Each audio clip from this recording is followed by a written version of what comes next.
सदियों से उज्जैन नगरी में महाकालेश्वर के मंदिर को लेकर अनेक कथाएं प्रचलित हैं, परंतु एक रहस्य ऐसा है जो न किसी ग्रंथ में लिखा गया, न ही किसी ने उसका प्रत्यक्ष रूप से वर्णन किया।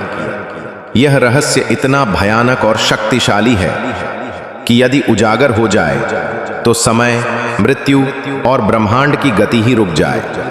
यह कहानी उस रहस्य की है, उस समय की जब एक सामान्य ब्राह्मण बालक के अंदर छुपा था त्रिकालदर्शी और वह महाकाल स्वयं बन गया। विक्रम संवत 1472 उज्जैन के पास स्थित एक छोटे से गांव में रात्रि के तीसरे प्रहर में एक बालक का जन्म हुआ। उस समय पूरे गांव में एक अजीब सी शांति छा गई थी। कुत्ते भौंकना बंद कर चुके थे, पक्षियों की चहचहाहट थम चुकी थी और समय जैसे थम गया हो। उस बालक का नाम रखा गया शिवेश्वर। शिवेश्वर का जन्म सामान्य नहीं था। उसके जन्म लेते ही घर के पीछे स्थित पीपल के पेड़ से सफेद नाग उतरकर उसके सिर पर फुफकारने लगे। मां गौरी भयभीत हो उठी, पर बच्चे ने मुस्कुराकर अपनी आंखें खोली। उसकी आंखों में कोई गहराई नहीं थी, बल्कि वो एक अनंत शून्य था। शिवेश्वर का बचपन अन्य बच्चों जैसा नहीं था। वह न खेलता था न हंसता। दिन भर एकांत में बैठा रहता और मंदिर की घंटियों की ओर एकटक निहारता। कभी कभी वो घंटों तक बिना पलक झपकाए शिवलिंग को देखता रहता। एक दिन गांव में एक अघोरी आया। उसने शिवेश्वर को देखते ही कहा, ये बालक कोई साधारण नहीं, इसके भीतर मृत्यु की गूंज है, यह स्वयं काल है। लोग हंस पड़े, परंतु अघोरी ने केवल इतना कहा, जब यह 14वां वर्ष पूरा करेगा महाकाल जाग जाएगा और तब उज्जैन की धरती कांप उठेगी। शिवेश्वर जब 14 वर्ष का हुआ, उसी रात पूर्ण चंद्रमा के साथ आकाश में अजीब सी बिजली चमकने लगी। गांव के कुएं का जल अचानक काला हो गया और मंदिर में स्थापित शिवलिंग पर रक्त बहने लगा। शिवेश्वर ने पहली बार जोर से चिल्लाया, मैं कौन हूं? क्यों मुझे मृत्यु की पुकार सुनाई देती है?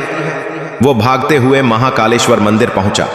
जैसे ही उसने गर्भगृह में प्रवेश किया, उसकी आंखों से लहू बहने लगा और मंदिर के शिवलिंग से एक तेज रोशनी निकली। शिवलिंग फट गया। वहीं से प्रारंभ हुआ महाकाल का रहस्य। देवताओं के लोक में हाहाकार मच गया।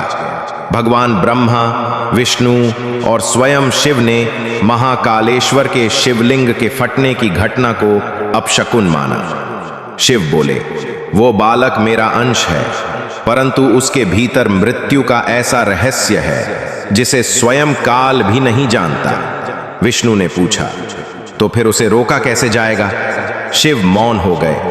उन्होंने केवल कहा, जिस दिन वो अपने असली रूप को पहचान लेगा, संसार में समय और मृत्यु की परिभाषा बदल जाएगी। शिवेश्वर अब सामान्य बालक नहीं रहा। उसकी आंखें सूनी थीं, चेहरा चमकता था और जहां जाता वहां सन्नाटा छा जाता। वो अघोरियों के संपर्क में आया, तंत्र और मृत्यु विद्या सीखी और धीरे धीरे तुरीय अवस्था में पहुंचा।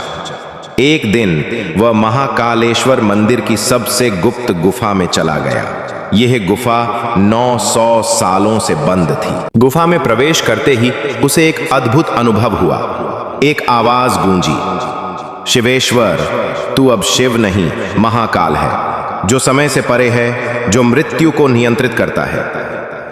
यहीं से आरंभ होता है वह रहस्य जो उज्जैन की धूल में दबा रहा, परंतु अब जाग चुका है। क्या शिवेश्वर को सच में महाकाल बनने का वरदान मिला है, या यह कोई काल चक्र की साजिश है? क्यों देवलोक डरने लगा है एक बालक से? क्या उज्जैन का विनाश लिखा है उसकी नियति में? जाने अगले भाग में, जहां महाकाल का रहस्य और भी गहरा है।